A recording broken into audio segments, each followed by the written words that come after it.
来看家己遮中正大学甲三星社区发展协会连续2档是办动山野活动，不过今年受到天气来影响，山野呢是生了歹，也一摆山野节就改做扛棒，用扛棒来小解对日本时代较大面向三星川山野的历史发展。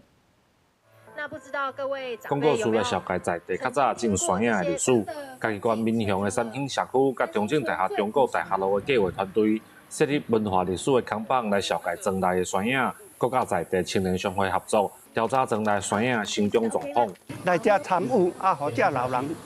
回想着讲较早农山啊的趣味安尼。山野要种到100栋是非常的困难，啊，不过咱遮竟然有218丛，甚至我搁咧酿的过程当中有会友大家种欢喜的讲，有酿到一丛超过300公分的，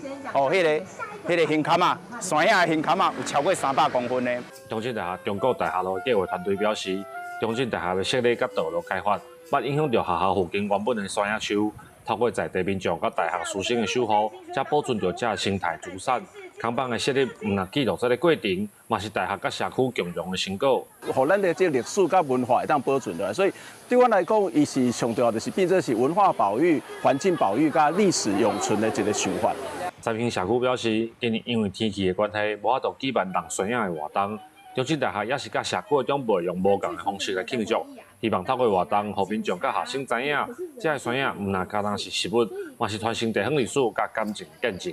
记者林慧婷，家己报道。